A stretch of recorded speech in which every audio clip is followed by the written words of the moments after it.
Europe 1. Il est 8h13 sur Europe 1. Bonjour Yael Braun-Pivet. Bonjour. Bienvenue sur Europe 1. Vous êtes la présidente de l'Assemblée nationale. Yael Braun-Pivet, est-ce qu'on est en crise politique ce matin ?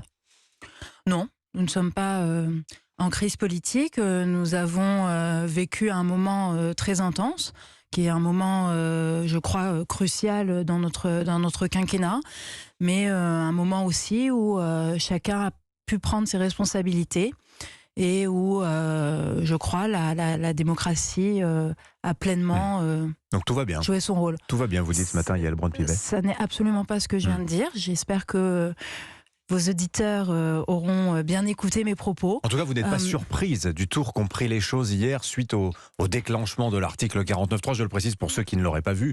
Mais vous pensez que finalement, tout ça, c'est la suite logique de cet événement politique qu'a constitué ce recours à cette disposition tout à fait légale, constitutionnelle, mais quand même politiquement surprenante de la part d'un groupe, d'une majorité qui disait on souhaite un vote. Le président de la République l'a encore répété avant-hier. On souhaite un vote et on souhaitait une majorité et nous n'avons vraiment pas ménagé nos efforts pour aller chercher cette majorité.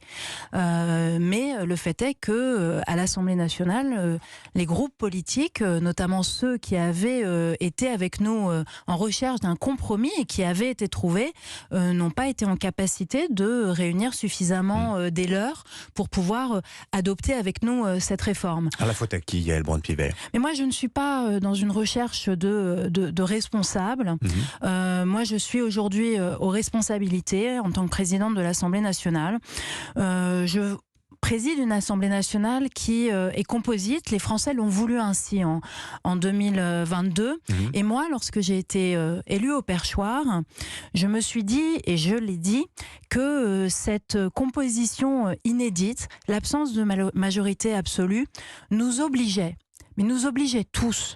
C'est-à-dire qu'elle nous oblige au compromis, elle nous oblige à mieux concerter, elle nous oblige à dialoguer entre groupes politiques, entre parlementaires. Mais dialogue il y a, à nous compromis respecter. il n'y a pas. Compromis il n'y a pas. Dialogue il y a, compromis il y a. Depuis le début de la mandature, nous avons adopté de façon définitive 20 textes avec à l'Assemblée nationale en trouvant des majorités et avec le Sénat en trouvant des compromis. Donc cela existe. Après, cela n'existe pas sur tous les textes. Alors qu'est-ce qui a raté, et sur justement, certains textes, quand effectivement, nous n'avons pas réussi. Quand vous voyez la presse ce matin qui parle de fiasco politique, d'un président affaibli, d'un président isolé, il y a quand même eu des erreurs de commises. Enfin, il y a des fautes d'analyse dès le départ sur la réforme des retraites. Alors, il y a probablement... il y a eu, à un moment donné, une difficulté en termes de concertation, de dialogue. Évidemment, on ne peut pas vous dire le contraire. Lorsque nous ne réussissons pas à aboutir à une solution concertée avec les syndicats, lorsque nous n'arrivons pas à réunir une large majorité autour d'une réforme, il faut évidemment s'interroger. Mais c'est quoi ? C'est de la naïveté ? C'est de la présomption ? C'est du manque d'expérience politique ? Pas du tout. Moi, je pense que les efforts ont été faits. L'âge a reculé dès le départ. Nous sommes passés de 65 ans, qui était l'engagement présidentiel, à 64 ans. Mais il tout y a ça eu pour ça, finalement. des progrès. Si c'est pour finir sur un 49.3, vous ne regrettez pas les 65 ans, finalement ? Non, parce que le texte qui va peut-être être adopté en fonction de la suite des événements parlementaires sera le texte qui est issu de la négociation sociale et de la négociation politique. Mais l'objectif brandi par le président de la République, Yael Braun-Pivet, je vous rappelle, vous le savez très bien, c'était les économies, un régime à l'équilibre en 2030. On voit que cet équilibre, il n'est même pas garanti à l'horizon 2030. C'est pas vrai. Le texte, le texte qui sort de la commission mixte paritaire... Le ministre du Travail a dit lui-même, ça n'est pas certain qu'on soit à l'équilibre en 2030. Et parce que les projections du corps font état d'un certain pourcentage de chômage, d'un certain pourcentage de croissance. Jugé très optimiste. Jugé optimiste. Donc la réforme que nous avons portée nous permet d'atteindre l'équilibre dans les trajectoires qui ont été imaginées par le corps. Maintenant, il va falloir que tous nous puissions retrousser nos manches, puisque la trajectoire, les chiffres fixés par le corps prévoient un taux de chômage bien inférieur à celui qui existe actuellement dans notre pays. Maintenant, je voudrais quand même rajouter quelque chose. Nos compatriotes, aujourd'hui, dans des études d'opinion, nous indiquent qu'ils sont à 70% satisfaits d'une assemblée en majorité relative. Oui. 70%. Oui. Cela signifie que chaque groupe politique dans notre assemblée doit prendre ses responsabilités pour écouter cette volonté des Français. Mais ça, c'est votre Et donc, interprétation, Yaël Braun-Pivet. Nous devons tous rentrer dans une logique de concertation, de dialogue, de construction du consensus. Là, vous surinterprétez peut-être, parce que je ne surinterprète absolument cette pas. satisfaction des Français sur le miroir que serait l'Assemblée nationale par rapport à la société française n'indique absolument pas qu'ils souhaitaient l'adoption de la réforme des retraites. Mais je n'ai absolument pas dit ça. Je viens de vous dire. Vous entendez que si jamais c'est représentatif, eh bien on devrait arriver à des compromis. Exactement. Mais c'est ce à quoi nous arrivons 95% du temps. Oui. Mais cela exige de la part de chacun une vraie prise de responsabilité politique. Et deuxièmement, cela exige de la part de chacun. Et vous parlez de qui là, très concrètement? Vous parlez des Républicains? Alors, pour le premier point, je parle évidemment de nos collègues des Républicains, mais pas seulement. Pourquoi nous avons ils ont manqué de courage? Je ne parle pas. On peut parler également du groupe Lyotte, qui est composé d'anciens parlementaires, également du groupe socialiste ou du groupe UDI, avec lesquels nous sommes en capacité de travailler de façon plus étroite. Et puis, cela suppose aussi le refus de la violence dans l'hémicycle. Et alors, là, je vise certains députés du groupe de la France Insoumise qui ont comme pratique de piétiner notre institution et par là même notre démocratie. Vous les avez entendus chanter la Marseillaise tout de même. Vous avez été surprise d'ailleurs de ce happening politique que vous ont offert les Insoumis. Vous étiez aux premières loges, Yaël Braun-Pivet. Oui, alors c'était à destination de la Première ministre. Mais l'Assemblée nationale n'est pas un lieu de happening politique. Ce n'est pas ni une ZAD ni un amphi. Ce n'est pas un lieu de manifestation. Et dans le même sondage que je citais tout à l'heure, les Français refusent l'obstruction parlementaire. Sondage, les invectives et les comportements irrespectueux et insultants. Si vous me permettez, autre sondage, Odoxa hier dans le Figaro, 74% des Français, 3 sur 4, considèrent que la démocratie n'est pas respectée. Non, pardonnez-moi, 62%. Mais c'est beaucoup, c'est près de 2 sur 3 considèrent que la démocratie n'est pas respectée à travers la réforme des retraites et j'imagine encore plus avec le recours à l'article 49.3. Vous savez, la démocratie... Est-ce que vous dites peut-être que cette réforme des retraites, qui est une réforme technique finalement, est devenue un peu le paratonnerre de toutes les tensions françaises ? Moi, je ne partage pas cette analyse. Vous savez que la démocratie, elle est précieuse et c'est le respect de règles qui sont nos règles communes, qui nous permettent de vivre en société. Donc c'est une constitution, ce sont des institutions et ce sont des élections. Donc là, en démocratie, évidemment, qu'il faut avoir une écoute extrêmement attentive du peuple, une écoute extrêmement attentive et favoriser le dialogue social. Mais la démocratie s'exprime dans les urnes, s'exprime dans nos institutions, et c'est mon rôle à moi en tant que présidente de l'Assemblée nationale, c'est d'en être la garante au niveau de l'Assemblée nationale, de faire en sorte que nos règles fonctionnent. Et elle fonctionne pleinement. Et moi, au quotidien, je fais vivre l'Assemblée nationale. Et hier, vous voyez, après cette scène tumultueuse que vous avez évoquée, l'Assemblée nationale a repris ses travaux, a délibéré sur le PJL, le projet de loi sur l'accélération du développement des énergies nucléaires, et a pu finir l'examen du texte hier soir. Ne résumons pas la vie parlementaire au 49.3, c'est ce que vous nous dites ce matin, Yaël Braun-Pivet. Au chaos qui parfois est organisé par certains pour faire des opérations de com. Moi, je trouve que notre vie parlementaire et notre pays, nos concitoyens méritent bien mieux que ça et ils peuvent compter sur moi. Yaël Braun-Pivet, vous êtes la présidente de l'Assemblée nationale et l'invitée d'Europe 1 ce matin.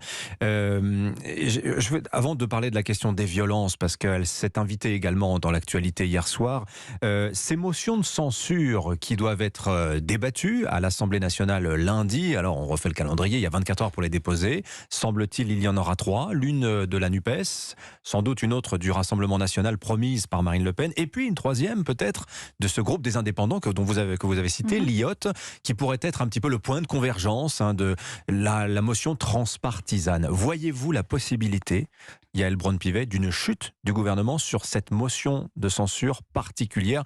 Ce serait quand même une première dans l'histoire de la Ve République. Écoutez, pour le moment, à l'heure où je vous parle, moi, je n'ai pas eu de dépôt formel de motion de censure. Donc, nous verrons bien. Ils ont jusqu'à 15h20 pour pouvoir déposer des motions. Nous fixerons après, en conférence des présidents, le moment de leur discussion. Donc, rien aujourd'hui n'est fixé. Donc, nous verrons bien. Moi, je n'ai pas l'habitude de faire de la politique fiction. Ce qui est intéressant, et c'est là où notre Constitution est bien faite. C'est sans doute l'affaire de quelques heures, Yaël Braun-Pivet. Nous verrons bien ce qu'il en est. Mais nos institutions sont ainsi bien faites que là où la Première ministre engage la responsabilité du gouvernement sur un texte, le Parlement peut déposer des motions de censure et peut discuter de cette responsabilité. C'est-à-dire qu'il ne faut pas résumer le 49.3 à simplement un passage en force. Gardons-nous peut-être de cette lecture un peu simpliste. Le 49.3 contient en lui-même le rééquilibrage, c'est ça que vous voulez dire? C'est ça que je veux dire. Et puis, vous savez, le passage en force pourrait s'entendre d'un débat parlementaire écourté. Moi, je ne le crois pas non plus, parce que je fais partie de ceux qui pensent que lorsque l'on applique les règles de droit, c'est justement faire vivre notre démocratie. Mais là, en l'occurrence, le 49.3 qui est utilisé par le gouvernement ne vient pas interrompre des débats. Les débats ont eu lieu, malheureusement, avec beaucoup d'obstructions à l'Assemblée nationale. Ils ont eu lieu au Sénat, il y a eu un vote et il y a eu une réunion de parlementaires qui a été conclusif. C'est très important. On a eu finalement un processus législatif complet. Yaël Braun-Pivet, Jean-Luc Mélenchon, à l'instant, vient d'annoncer que la France Insoumise soutiendrait la motion de censure du groupe des indépendants à l'Assemblée. Il appelle aussi les Français à poursuivre la mobilisation ce week-end dans tout le pays. Vous l'avez vu, il y a eu des violences hier dans de nombreuses villes de France, des interpellations par centaines. La patronne des députés Renaissance, Aurore Bergé, a demandé hier soir à Gérald Darmanin de mobiliser les services de l'État pour la protection des parlementaires de la majorité. Est-ce que réellement il y a des menaces, alors on se parle, à l'adresse de ces parlementaires, vous y compris peut-être, Yaël Braun-Pivet? Moi, en tout cas, à mon égard, il n'y en a pas. J'ai eu une manifestation hier devant ma permanence parlementaire et mes collaborateurs ont reçu les personnes qui ont manifesté et ont pu échanger tout à fait normalement. Ça arrive fréquemment, ce genre de situation? Non, ça n'arrive pas fréquemment, mais c'est pour ça que moi, je suis toujours, et quelles que soient les circonstances partisanes, de l'échange avec ceux qui manifestent dignement. Évidemment, il faut condamner toute forme de violence, et les violences qui ont eu lieu à Paris hier sont inacceptables, mais toute forme de violence est inacceptable et je crois aujourd'hui que tous les démocrates de ce pays doivent les condamner. Mais est-ce qu'ils ont ne doivent peur, pas les députés jeter l'huile sur le feu et ne doivent pas lancer des appels à la violence. Mais les députés Renaissance que vous côtoyez, c'est votre famille politique, même si vous êtes présidente de l'Assemblée nationale. Non, c'est ma famille politique, je suis une députée Renaissance. Non, mais je ne vous distingue pas du groupe, mais vous avez cette position aussi particulière de présidente de l'Assemblée nationale. Les députés qui sont face à vous, quand vous êtes dans l'hémicycle, vraiment, ils ont peur, ils sont inquiets pour leur intégrité physique. Mais ce qui est sûr, vous savez, c'est que les violences à l'égard de tous les élus ont augmenté. Je crois, sur l'année écoulée, elles ont augmenté de quasiment 30%, si ma mémoire est exacte. Pendant la précédente mandature, nous avions eu des actes de violence extrêmement graves avec des parlementaires qui avaient vu des annexes de leur domicile incendiées. D'autres parlementaires avec des permanences qui étaient saccagées. Donc les violences envers les élus, quels qu'ils soient, élus nationaux, élus locaux et maires notamment, sont en augmentation. Mais il faut en appeler vraiment au respect dans notre pays. Vous savez, les élus sont des gens qui s'engagent parce qu'ils croient à la chose publique et ils se sentent concernés par ce qui se passe autour d'eux. Moi, vous savez, il y a 6 ans, je ne faisais pas de politique. Mais justement, vous vous dites pas 4 ans, là, ça va être encore long. Trouver des compromis sur le projet de loi immigration qui arrive juste derrière, qui a ce potentiel explosif à peu près équivalent à celui des retraites, Yaël Braun-Pivet. Mais vous savez, lorsqu'on s'engage en politique, justement, et c'est le cas de tout le monde, on s'engage pleinement, on s'engage corps et âme parce que on sait et qu'on est utile et qu'on va être utile à son pays et à ses concitoyens. Et je pense que cette volonté d'être utile, elle doit être partagée par l'ensemble des membres de la classe politique. Et c'est la raison pour laquelle, toujours, dialoguer, concerter pour trouver les meilleures solutions pour que le pays aille mieux et que les Français voient leur vie s'améliorer. Merci Yaël Braun-Pivet d'avoir choisi Europe 1, la présidente de l'Assemblée nationale, pour sa première prise de parole depuis le dépôt de la motion de l'article 49.3, pardonnez-moi, hier. Et concernant les motions de censure, 15h20, c'est le délai pour le dépôt des groupes d'opposition qui souhaiteraient le faire. Merci d'être venu nous voir ce matin.